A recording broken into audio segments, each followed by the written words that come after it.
Before we dive into today's story, and trust me, you might want to grab a glass of ice water because this one gets intense.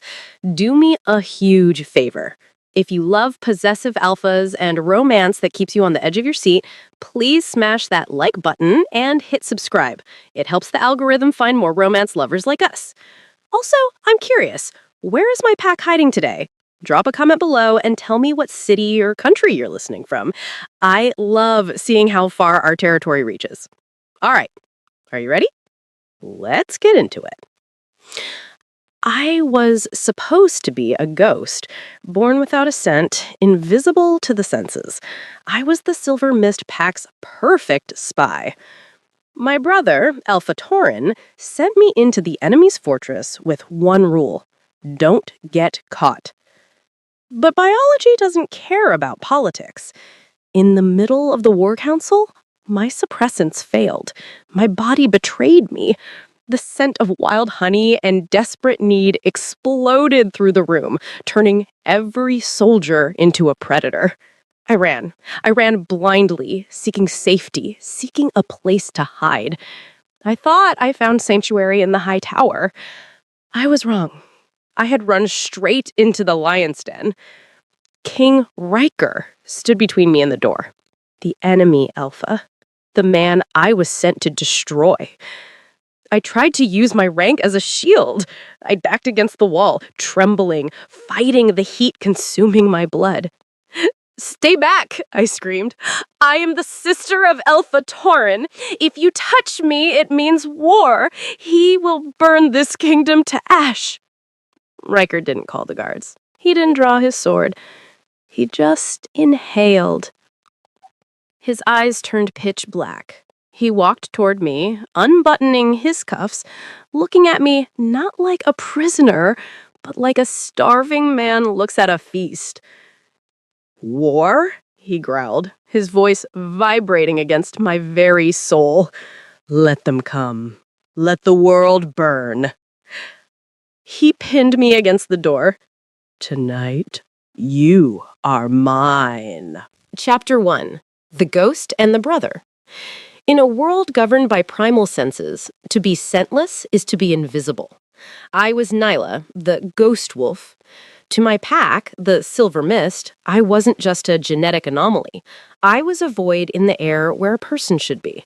I couldn't mind link. I couldn't project an aura. I was 21 years old, and I had never felt the comforting brush of another wolf's spirit against my own. I was the alpha sister, yet I existed less than the lowest omega. Eat. My brother, Alpha Tauren, pushed a chipped ceramic plate across his desk toward me. On it sat a single bruised apple and a heel of stale bread.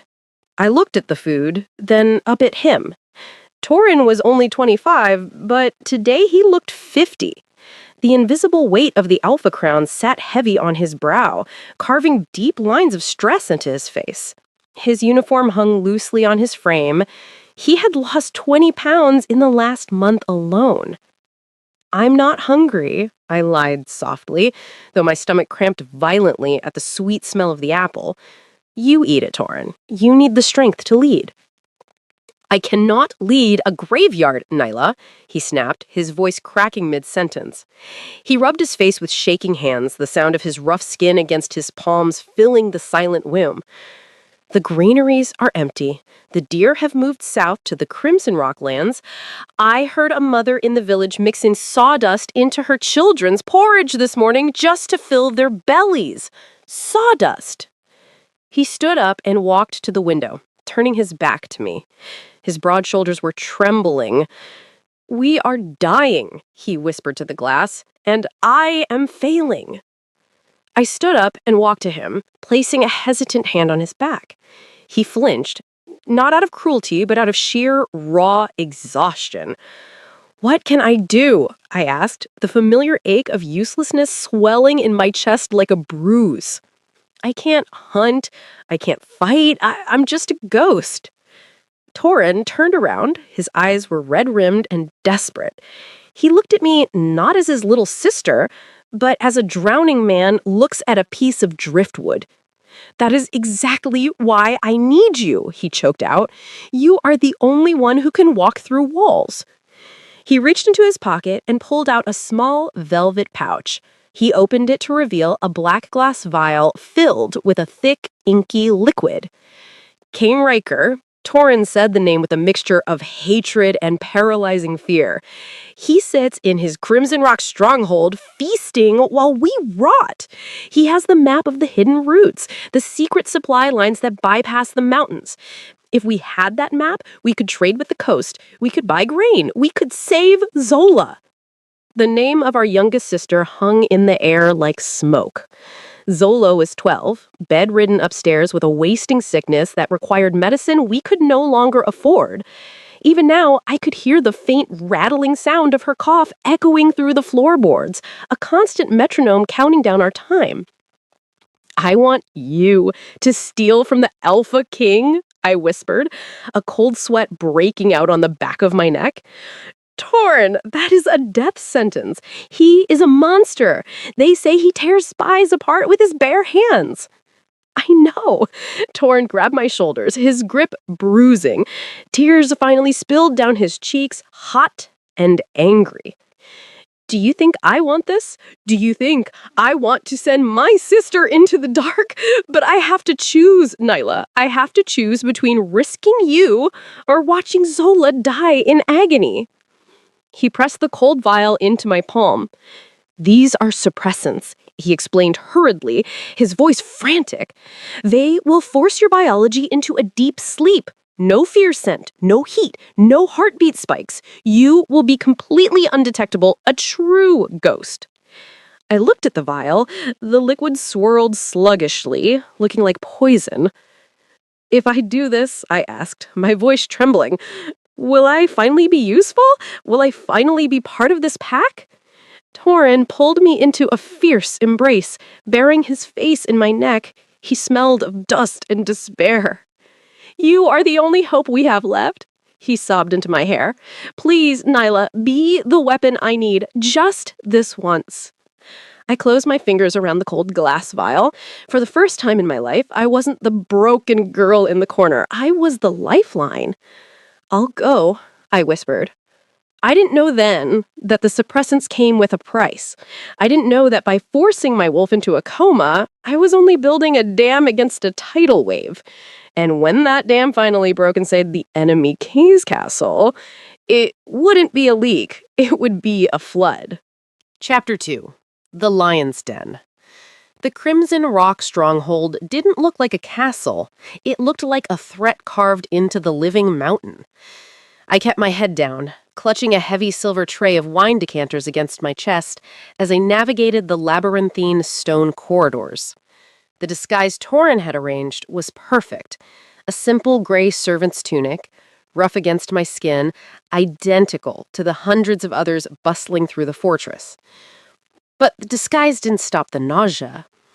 The suppressants I had swallowed were doing their job too well. They hadn't just masked my scent, they had numbed my soul. I felt like I was moving underwater. My heartbeat was a slow, artificial thud in my ears, and my skin felt cold and rubbery, as if my body was slowly shutting down to protect the secret within. The sensory difference between my starving home and this place was violent. The Silver Mist land smelled of frost, dry earth, and desperation. Here, the air was thick with the scent of roasting venison, warm bread, and the aggressive metallic tang of an army at peak strength. It was the smell of conquerors. It made my mouth water and my stomach rebel simultaneously. Focus, I told myself, tightening my grip on the tray until my knuckles turned white. Find the war room, pour the wine, memorize the map, get out. I reached the heavy double doors of the council chamber. 2 guards stood sentinel, their armor gleaming under the torchlight. They were massive, their eyes scanning the hallway with bored lethality. I held my breath, a habit I couldn't break, and walked past them. The suppressants held. To the guards, I was nothing more than a shadow, a piece of furniture moving wine from one room to another. They didn't even blink. I pushed into the war room. It was a cavernous space dominated by a massive table carved from a single slab of red granite. Maps were sprawled across its surface, maps that could save Zala's life, maps that showed where the grain wagons traveled. But I couldn't look at the maps. I couldn't look at anything except the man standing at the head of the table. King Riker. He was terrifying. He stood with his back to me, looking out a high window, but his sheer size sucked the oxygen out of the room. He wore a black military coat that strained against the width of his shoulders. Even from across the room, I could feel the radiation of his alpha power. It was a heavy static pressure that made the fine hairs on my arms stand up. I moved to the sideboard, my hands trembling as I set down the tray. I needed to be invisible. I needed to be a ghost. But as I uncorked the wine, Riker turned around. I froze. His face was a landscape of brutal masculine beauty, sharp jaw, heavy brows, and eyes the color of burning amber. But it wasn't his looks that made my knees weak. It was a scent. Even from across the room, it hit me. Cedar, rain, and fresh blood. It was the most potent, overwhelming scent I had ever encountered. It didn't just smell good, it smelled necessary. Deep inside me, beneath the chemical coma of the suppressants, something stirred. Thump. My heart skipped a beat. It wasn't the slow, drugged rhythm anymore. It was a frantic, erratic kick. A wave of heat flushed through my body, sudden and violent, like a fever breaking. I gasped, gripping the edge of the table to keep from falling. The suppressants were fighting the biological reaction to a true alpha, and the war was happening inside my veins. "You!" a sharp voice barked from the doorway. I spun around, nearly knocking over a goblet. General Caiello, Riker's second in command, strode into the room. He was a lean, scarred wolf with eyes like flint. He walked straight up to me, invading my personal space. He sniffed the air loudly.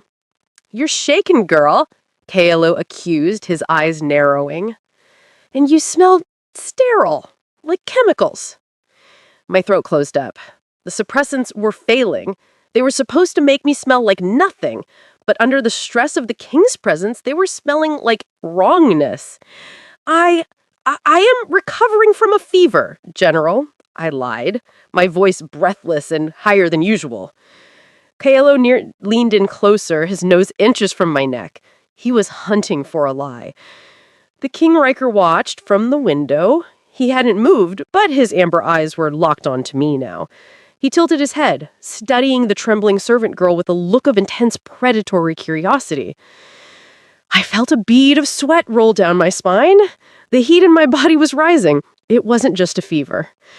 It was an ache, a deep, heavy throb in my lower belly that terrified me more than the general's sword. My body wasn't just waking up. It was screaming. Chapter 3. The Scent of Betrayal. "Leave her, Caiello." The command rolled across the room like a crack of thunder. King Riker had spoken. General Caiello stiffened, his nose still hovering inches from my neck. He glared at me with suspicion one last time before stepping back, bowing stiffly to his king. "He smells off, my king," Caiello grumbled, his hand resting on the hilt of his sword. "Like a concealed weapon."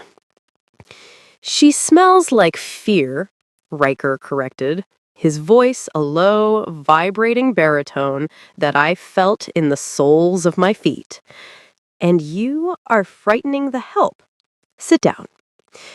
Caiello retreated to the table, but his eyes never left me. I tried to move. I tried to pick up the wine decanter and pour for the council members, but my hands were no longer obeying my brain. The tremors had moved from my hands to my core. A sheen of sweat slicked my skin, making the rough wool of my tunic itch unbearably. "Get out," my mind screamed. "Run now." But my body was rooted to the spot. Riker was staring at me. His amber eyes were stripping me bare, peeling back the layers of my disguise, not with logic, but with instinct. He knew. He didn't know what I was, but his wolf knew I was something significant. I took a step toward the door, and then the dam broke. It didn't start with a scent. It started with a pain, a sharp, cramping twist in my lower abdomen that forced a gasp from my lips. It felt like a hook had snagged my insides and yanked. The suppressants dissolved. The chemical wall Torin had built around my biology shattered under the pressure of the king's proximity. The heat hit me not as a wave, but as an explosion. My vision blurred, my knees buckled, and I crashed to the stone floor. The silver tray clattered loud, wine spilling like blood across the gray stones. "Girl?" Gaiello barked, half rising from his chair. Then the scent hit them. It wasn't the sterile smell of chemicals anymore. It was thick, cloying, and undeniable. It was the scent of wild honey, heated spice, and desperate biological need. It was the scent of an omega in peak, unbridled heat. The silence that fell over the war room was deafening. Every head snapped toward me. The guards at the door went rigid, their pupils dilating until their eyes were black pools. The council members gripped the edge of the table, their knuckles white, fighting the sudden violent urge to pounce. "An omega," Gaiello breathed, his voice sounding strangled. "In the war room?" But I wasn't looking at them. I was looking at Riker. The king stood up. He moved so fast, his heavy oak chair flew backward and smashed against the wall. He didn't look angry. He looked possessed. His nostrils flared, drawing in the air that was now saturated with my essence. The amber in his eyes was swallowed by a pitch-black void. The veins in his neck bulged as he fought for control, his hands gripping the edge of the granite table so hard that the stone cracked with a sharp pop. "Mine," a voice whispered in my head.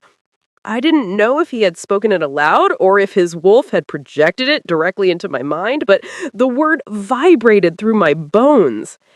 Panic. Cold and sharp pierced through the haze of lust clouding my brain. I was a spy. I was the enemy. And I had just turned into a beacon for every unmated male in the fortress. "Seize her!" Gaiello shouted, drawing his sword, though his hand shook with the effort to resist the pheromones. I scrambled backwards, on my hands and knees, slipping in the spilled wine. "Run!" I forced my body to move. I scrambled to my feet, my legs feeling like jelly, and bolted for the service door. "Stop!" Riker roared. The sound wasn't human. It was a command that shook the dust from the rafters.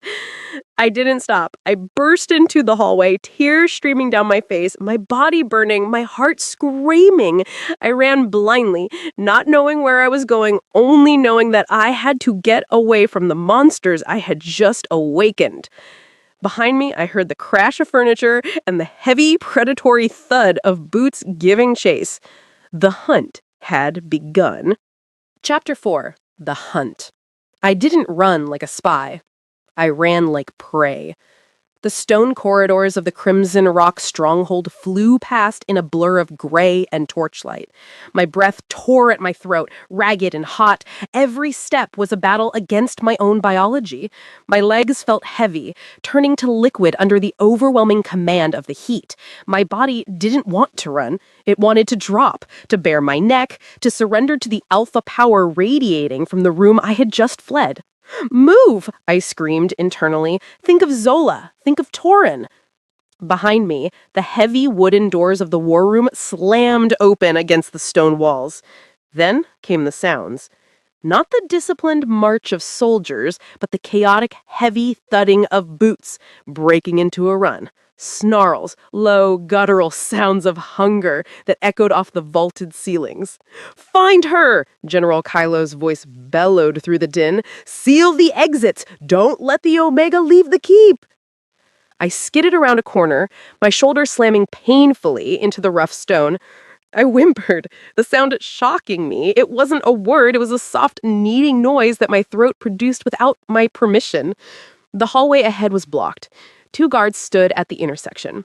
At the side of me, disheveled, sweating, smelling of wild honey and distress, they didn't draw their weapons. They froze, their nostrils flared, taking in the scent cloud I was trailing, their eyes glazed over, shifting from human to wolf. They took a step toward me, not to arrest me, but to claim. I shrieked and spinning on my heel and bolting toward the narrow servant's staircase. I scrambled up the steps on my hands and knees, my fingers slipping on the stone.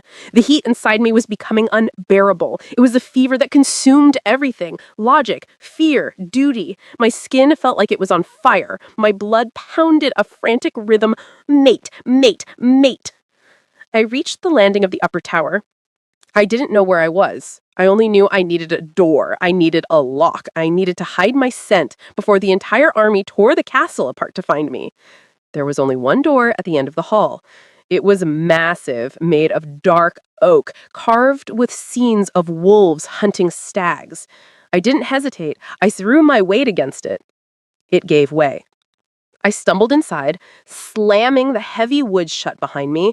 My hands shook violently as I fumbled with the iron deadbolt, sliding it home with a loud clang. I collapsed against the door, sliding down until I hit the floor. I hugged my knees to my chest, sobbing. The tears were hot and humiliating. I had failed. I was trapped in the enemy stronghold. My body was turning against me, and outside this door, a pack of feral wolves was hunting me down. Safe, safe, I whispered, rocking back and forth. I just need to wait it out. Just wait. But as my breathing slowed, my senses began to return. I inhaled. The air in this room didn't smell like the rest of the castle. It didn't smell of torches or unwashed soldiers. It smelled of cedar, dark rain, and fresh blood. My heart stopped. I knew that scent. It was the scent that had triggered the heat. It was the scent of the man in the war room. I slowly lifted my head. This wasn't a guest room. It was vast, dominated by a massive bed draped in black furs. Weapons hung on the walls. A balcony door stood open, letting in the night breeze. I hadn't found safety. I had run straight into the king's private chambers. And then from the shadows of the balcony, a figure stepped into the moonlight. "You have a terrible sense of direction, little spy," a deep voice rumbled. King Riker stood there. He wasn't chasing me. He was waiting for me. Chapter 5. The Trap. My heart didn't just stop. It plummeted into my stomach. King Riker stepped fully into the light. He had shed his heavy military coat, leaving him in a black linen shirt unbuttoned at the throat. His chest heaved with slow, deep breaths, his eyes fixed on me with a terrifying intensity. I backed up until my spine hit the heavy oak door I had just locked. I could hear the shouting of the guards on the stairs outside, muffled, chaotic, getting closer. "How?" I whispered, my voice trembling. I ran faster than anyone. "This is my castle," Raker said simply. He took a step toward me. I know the shortcuts. And I knew exactly where a frightened little rabbit would run. He didn't look angry about the infiltration. He looked hungry. The amber in his eyes was gone, entirely consumed by the void of his pupil. He was deep in his alpha instincts, fighting the same biological command that was currently melting my insides. He walked past me, calm as a storm cloud, and placed his large hand over the iron deadbolt I had just engaged. Click.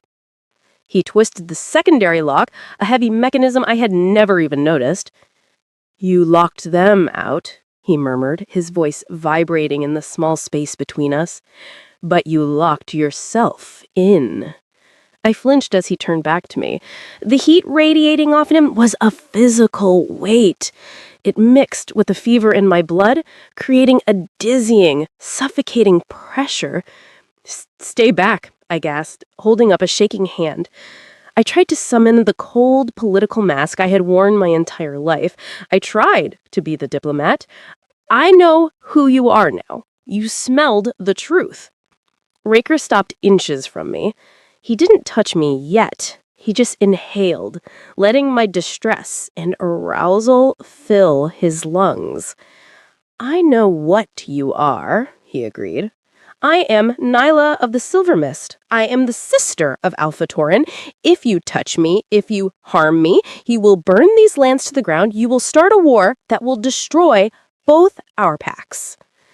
It was a bluff. Tauren was starving. He didn't have the soldiers to fight Riker, but it was the only shield I had left. Raker laughed. It was a dark, low sound that sent a shiver straight to my core. "War?" he growled, stepping into my personal space. He reached out and wrapped his hand around my wrist, pinning it to the wood of the door beside my head. His grip was iron, inescapable. He pulled my wrist, spinning me around and pinning my chest against the door. I gasped at his heavy body pressed against my back, trapping me completely. I was surrounded by him, his scent, his heat, his power. "You aren't a diplomat tonight," he growled against my neck, his teeth grazing the sensitive skin over my pulse. "Tonight, you are mine." Chapter 6. The Surrender. The world narrowed down to the sensation of Riker's body pressing against mine. I tried to push him away. I really did. My hands flattened against the hard muscle of his chest. But instead of shoving, my fingers curled into his shirt. The heat radiating from him was intoxicating. It was the only thing that made sense in the fever consuming my brain. "Fight me," Riker challenged, his voice a ragged whisper against my skin. He grabbed my hips, pulling me flush against him so I could feel exactly how much he wanted me. "Tell me to stop. Tell me you don't want this." I can't," I gasped. "It's the heat. It's not real." "It is the only thing that is real," he growled. He kissed the sensitive spot beneath my ear, and a jolt of pleasure so intense it was painful shot through my spine. My knees gave out. Riker caught me easily, one arm wrapping around my waist to hold me up against the door. The logic of my mission evaporated. Zola, Tauren, the maps, they felt like distant memories from another life. In this moment, there was only the ache, an emptiness that demanded to be filled, and the only thing that could fill it was the enemy holding me. "Please," I whimpered. I didn't even know what I was begging for. Release? Mercy? Him? Raker pulled back just enough to look at me. His pupils were blown so wide, his eyes were almost black. He looked at me with a possessive, terrifying hunger. "Say it," he commanded. "Riker?" "Say you're mine," he demanded, his hand moving to my throat, holding me in place. "Admit it, Nyla. Your brother gave you up. You belong to me now." A tear slipped down my cheek. It was true. Tauren had sent me here knowing the risks. He had gambled me, and he had lost. "I'm yours," I whispered, the words tasting like surrender. Riker didn't smile. He looked relieved. He looked like a man who had been starving for a century and had finally found a feast. He kissed me. It wasn't gentle. It was acclaiming. He devoured my mouth, his tongue tasting the wine and fear on my lips. It was rough, desperate, and perfect. I moaned into his mouth, wrapping my arms around his neck, pulling him closer, needing him closer. He swept me up into his arms, carrying me toward the massive black bed, not as a prisoner, but as a prize. "No more running," he murmured as he laid me down on the furs. He loomed over me, blocking out the moonlight, blocking out the world. "Tonight, I rewrite your loyalty." He ripped his shirt open, buttons scattering across the floor. "Tonight," he vowed, I ruin you for anyone else. Chapter 7. The Mating. The furs beneath me were soft, but the man settling between my thighs was hard as iron and radiating a heat that threatened to burn me alive. Riker didn't rush. He loomed over me, his massive shoulders blocking out the moonlight, his eyes pitch black with a hunger that had snapped the leash of his control. He used his knee to nudge my legs further apart, opening me completely to him. The cool air hit my heated, slick skin, only to be replaced by the scorching warmth of his body pressing close. "Look at you," he growled, his voice a rough vibration that I felt in my very bones. His large, calloused hand slid up my thigh, his thumb brushing the sensitive, aching center of my need. I gasped, my hips bucking off the mattress involuntarily. So wet, so desperate for me. "Please," I sobbed, my hands scrabbling for purchase on his biceps. The heat was a physical pain now, a hollow ache that demanded to be filled. "Riker, please, now!" "I'm going to fill you, Nyla," he promised darkly. "I'm going to make sure you never forget who owns you." He lined himself up, the blunt, heavy pressure of him against my entrance, making my breath hitch. He didn't thrust, he sank into me. It was a slow, stretching invasion, a feeling of being completely and utterly occupied. He was huge, stretching me beyond what I thought possible, but my body, slick with the heat, welcomed him, closing around him tight. I cried out a sound that was half pain, half ecstasy as he seated himself to the hilt. Riker groaned, his head falling back, the cords of his neck straining. "So tight," he rasped. "You feel perfect." He held still for a moment, letting us both adjust to the fullness, letting the biological shock wave of our union crash through us. Then he began to move. It started as a slow, grinding friction. He withdrew almost completely, then drove back in with a long, smooth stroke that hit a spot deep inside me, sending sparks behind my eyelids. The rhythm was ancient and demanding. The sound of skin slapping against skin, the creak of the heavy bed frame, and our ragged breathing filled the room. I wrapped my legs around his waist, pulling him deeper, needing more friction, more weight. The pleasure was building, a tight coil in my belly, winding tighter and tighter with every thrust. "That's it," Riker encouraged, his voice ragged. He picked up the pace, his movements becoming harder, more possessive. He drove into me with a relentless, punishing rhythm until I was sobbing his name, my head tossing back and forth on the furs. The pleasure was blinding, a white-hot tide rising higher and higher. "Look at me," he roared. I forced my eyes open. He was staring down at me, sweat dripping from his brow, his face twisted in primal pleasure. "The bond," he gasped, his hips snapping forward, hitting deep. "Feel it?" I felt it. As the tension peaked, the golden thread between our souls pulled taut. I was on the edge, teetering over the precipice. "Mark me," I screamed, the wolf inside me demanding the final claim. Riker didn't hesitate. As he drove into me one final, devastating time, he lowered his head and sank his fangs into the sensitive curve of my neck. The bite was a sharp, stinging shock that shattered me. My release hit instantly. I convulsed around him, my body clamping down, milking him as waves of blinding pleasure ripped through me. Riker roared my name, pouring himself into me, his own release shuddering through his massive frame. His venom flooded my veins at the same time, mixing with my blood, rewriting my soul, binding us together for eternity. We rode out the aftershocks together, trembling and slick with sweat, our heavy breathing the only sound in the room. He collapsed on top of me, careful not to crush me with his full weight, but staying buried deep inside, keeping the connection unbroken. He buried his face in my neck, licking the bite marks soothingly. "Mine," he breathed against my skin, the word stamping itself onto my heart. "Yours," I whispered back, drifting into the darkness of exhaustion, finally, perfectly complete. Chapter 8. The Morning After. I woke up to the smell of cedar, sex, and dark roast coffee. For a few blissful seconds, I floated in the warm, hazy space between sleep and wakefulness. My body felt heavy, sated, and fundamentally different. There was a hum in my blood, a low, golden resonance that hadn't been there yesterday. My skin tingled with a phantom warmth as if I were still wrapped in a fire. Then, memory crashed into me like a falling wall. The war room. The heat. The chase. The door. Him! I sat up abruptly, clutching the black silk sheets to my chest. The room was bathed in the unforgiving light of morning.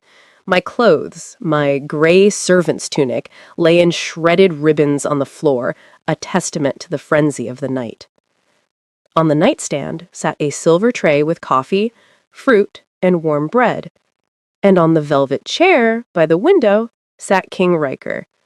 He was fully dressed in fresh military blacks, looking immaculate, terrifying, and utterly composed. He was watching me over the rim of a coffee cup, his amber eyes unreadable. I touched my neck instinctively. The skin was tender, raised, and throbbing. A mark. A mating mark. Oh God, I whispered, the horror setting in. The biological haze was gone, leaving only the cold, sharp reality. What have I done? You slept, Riker said calmly, setting his cup down. Soundly. I mated with the enemy, I choked out, swinging my legs over the side of the bed, but keeping the sheet wrapped tight. I betrayed my brother. I betrayed my pack. Torin sent me to save them, and I slept with the monster who was starving them. Riker stood up. I flinched, pulling back against the headboard, expecting anger or mockery. I expected the warlord. Instead, he walked over to the bed and sat on the edge, keeping a respectful distance. He reached into the inner pocket of his military jacket and pulled out a rolled parchment. He tossed it on the bed between us. I stared at it. It was old, the edges worn soft. Open it, he said.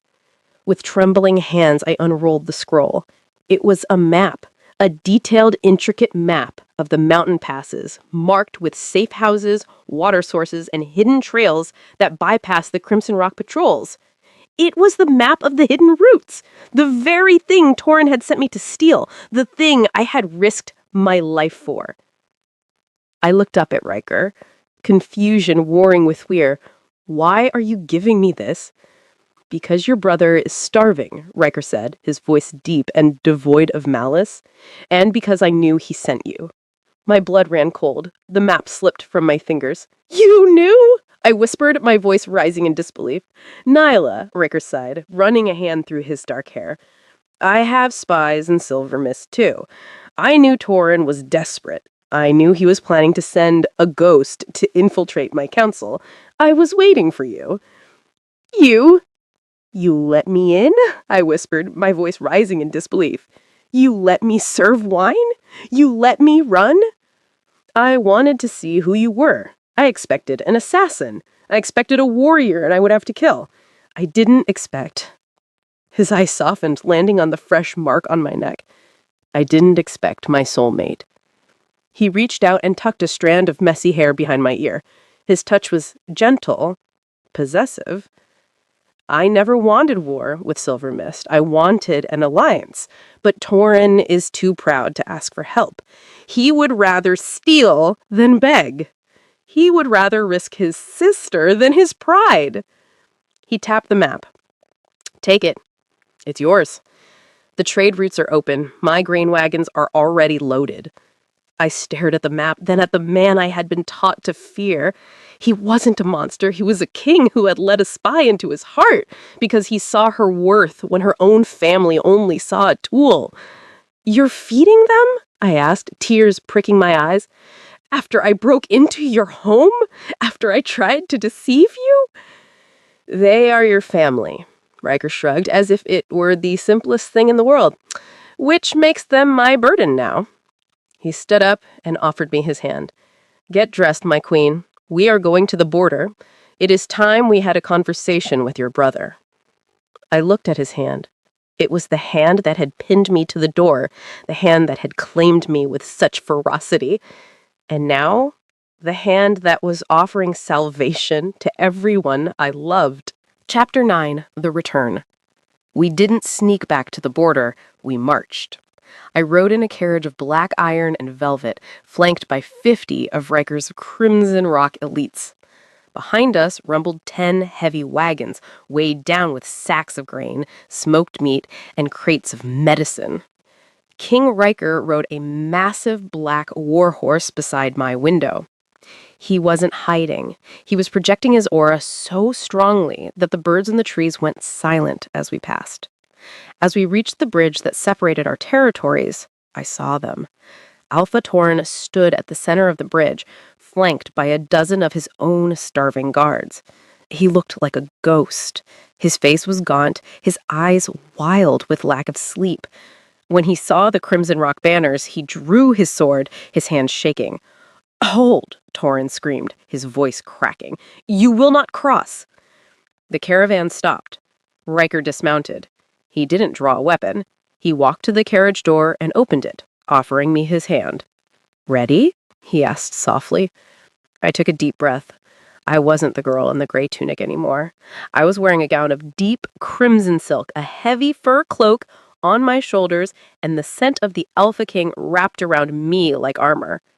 "Ready," I whispered. I stepped out. Tauren's eyes widened. He dropped his sword. It clattered loudly on the wooden bridge. "Nyla?" he choked out. He ran forward, stopping a few feet away, looking at me as if I were a hallucination. "You're alive. I thought, when you didn't return, I thought he had killed you." He reached for me, but Riker stepped between us. A low, warning growl rumbled in his chest. Tauren froze. His gaze snapped to Riker and then to the healing bite mark on my neck. Horror washed over my brother's face. "You marked her?" Tauren shouted, his fear turning to rage. "You monster! She was a diplomat. She was under protection." "She was a spy," Riker corrected coldly. "And you sent her to steal from me." "I sent her to save us." "And you forced yourself on her? You took advantage of a defenseless girl?" "No, Tauren," I said, my voice cutting through the tension. I stepped around Riker. I stood between the two alpha males, one who had sold me for survival, and one who would burn the world to keep me warm. "He didn't force me," I said, meeting my brother's shocked gaze. "He saved me." I pointed to the wagons behind us. "Look," I commanded. Tauren looked. He saw the grain. He saw the medicine crates marked with the Crimson Rock seal. I pulled the scroll from my cloak. "The map," I said. "He gave it to me. He isn't invading, Tauren. He is feeding us."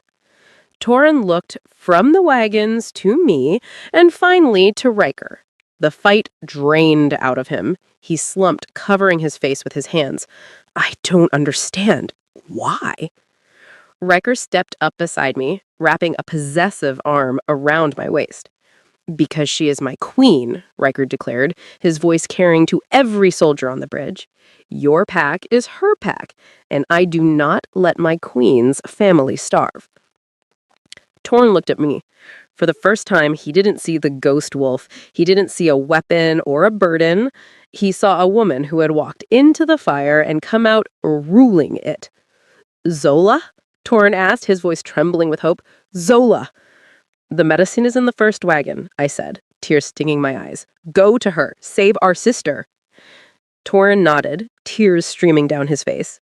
He looked at Riker, struggling with his pride, before finally bowing his head, not in submission, but in gratitude. "Thank you," he choked out.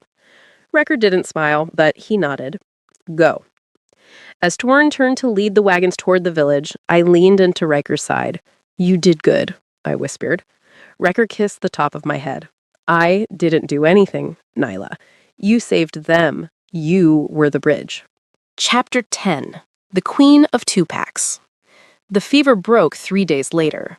I sat by Zola's bedside in the Alpha's manor, holding her small, clammy hand. Her breathing, which had been a terrifying rattle for months, had smoothed into a steady, peaceful rhythm. The crimson medicine Riker's healers had brought was potent. It hadn't just saved her life, it had given her back her color. "Nyla?" Zola whispered, her eyelids fluttering open. "I'm here," I said. squeezing her hand, tears of relief burning my eyes. "I'm right here, Zoe." "You look different," she murmured, squinting at me. "You look shiny." I smiled. It wasn't just the silk dress and the gold rings Riker insisted I wear. It was the bond.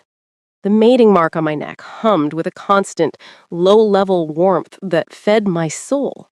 I wasn't the ghost anymore.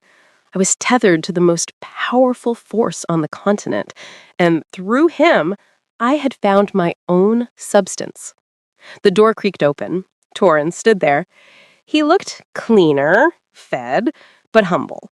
The arrogance that had driven me to almost sacrifice me was gone, replaced with a quiet shame. "She's sleeping," I whispered, standing up. We walked out onto the balcony overlooking the village. Smoke curled from chimneys. Smoke from cooking fires, not desperation. The smell of baking bread filled the air. The wagons had done their work. The Silver Mist Pack was eating. "You saved us," Torrance said quietly, leaning against the railing. He didn't look at me. He looked at the bustling village. "I sent you away to steal scraps, and you came back with a kingdom." "I didn't do it for you," I said, honestly. "I did it for Zola, and for them." I gestured to the pack below. "I know," Torrance sighed. He turned to me, his expression pained. "I told myself I was being a strong alpha, that sacrificing one for the many was the right choice. But looking at you now, seeing how he looks at you, I shook my head. I was just a coward, Nyla. I was afraid to lose control, so I sold my own sister." "You were desperate," I said. I wasn't ready to fully forgive him, but the anger had drained away, replaced with a weary understanding. "But things are different now. We are allies, Torin, not just siblings. Riker has opened the routes, but I will be the one overseeing the trade. You answer to me now, as much as you answer to him." Torin straightened. He looked at the mark on my neck, then looked me in the eye. He bowed his head. "Yes, my queen." A heavy, warm hand landed on my waist. I didn't need to look to know who it was. My body hummed in recognition. King Riker stepped up behind me, pulling me back against his chest. He was a solid wall of heat and protection. He nodded at Torin, a silent acknowledgement of the new hierarchy, before burying his face in my hair. "Ready to go home?" murmured Riker against my ear. Home. I looked at the Silver Mist lands, the place where I was born, where I was invisible, where I was a ghost. Then I leaned back into the man who had locked a door, trapped me, and forced me to see my own worth. "Yes," I whispered. We walked down to the carriage, and the Silver Mist Pack had gathered to watch us leave. They didn't look through me anymore. They bowed, they cheered. They saw the ghost wolf who had returned as a savior. As the carriage rolled away toward the Crimson Rock Mountains, Riker pulled me into his lap. The space was cramped, intimate, and perfect.